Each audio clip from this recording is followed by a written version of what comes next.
Depuis des dizaines d'années, la croyance populaire façonne des idées reçues sur notre organe le plus important, le cerveau. Pourtant, la plupart de ces opinions s'avèrent être fausses. Face à tant de mystères, le cerveau n'est pas étonnant que certaines idées reçues apparaissent. En effet, notre cerveau fait l'objet de plusieurs mythes, qui sont en réalité totalement faux. On va les découvrir dans cette vidéo. Numéro 1. Plus le cerveau est gros, plus on est intelligent. Souvent appelées « grosses têtes », les personnes aux capacités intellectuelles dépassant ceux de la moyenne, n'ont pas forcément un plus gros cerveau, bien au contraire. Prenons l'exemple d'Albert Einstein, selon les calculs, le poids de son cerveau était 10% inférieur à la moyenne estimée à 1,350 kg.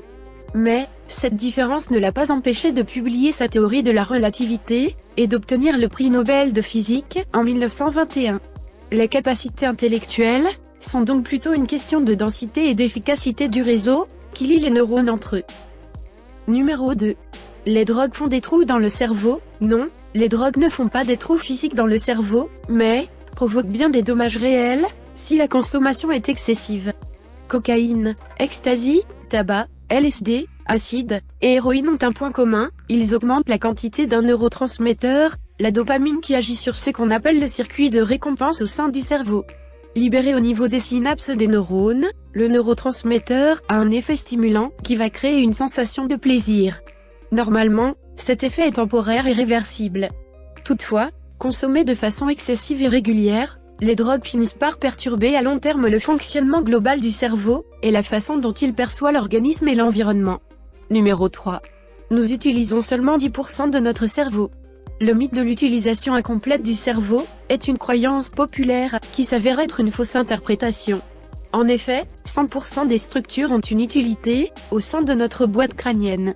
Cependant, nous ne les utilisons pas toutes en même temps. Selon les gestes et activités que nous pratiquons, différentes zones de notre cerveau s'activent pour perpétrer nos actions. Lorsque vous lisez par exemple, les aires consacrées à la vision, au langage, à la compréhension, ainsi que celles du jugement se mettent en marche. En revanche, si vous vous levez soudainement pour aller chercher quelque chose, les aires auparavant actives vont se mettre au repos et des aires différentes vont s'activer. Évidemment, il n'est pas possible pour le cerveau d'être à 100% actif à un moment donné, car ceci lui demande une énergie considérable. Mais on est tout de même bien loin du mythe des 10%, dont l'origine reste floue. Il pourrait s'agir de découvertes scientifiques, qui ont été déformées au fil du temps. Numéro 4.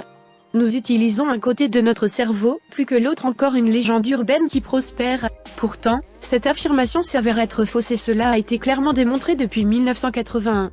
En effet, le neurophysiologiste américain Roger Sperry a montré que les deux hémisphères de notre cerveau étaient aussi utiles l'un que l'autre, mais que leur raisonnement était différent. Cette démonstration lui a notamment valu le prix Nobel de médecine. En somme, les deux hémisphères ne fonctionnent pas de la même fonction, et n'ont pas les mêmes attributions. L'hémisphère gauche raisonne de manière séquentielle et analytique, il s'occupe du langage, du temps, des calculs, des savoir-faire, etc.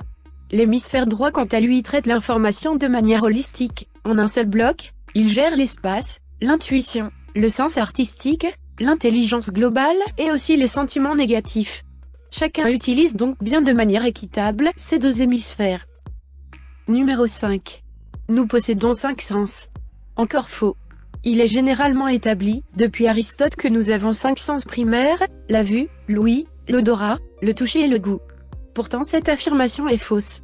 En effet, l'homme possède d'autres sens plus subtils, mais tout aussi importants pour le bon fonctionnement de notre corps. Par exemple, la proprioception est la perception de notre propre corps, nous savons inconsciemment où se trouvent les différentes parties de notre corps à chaque instant. La toniception est la perception du tonus musculaire, la thermoception est celle de la chaleur et du froid, la nociception est la perception de la douleur. Les sentiments de faim et de satiété font également partie de notre éventail de capacités sensorielles. Ces dernières fonctionnent par l'intermédiaire de milliers de récepteurs spécifiques, installés à divers endroits de notre organisme, et notamment au niveau de la peau. Merci. Et n'oubliez pas d'abonner à notre chaîne.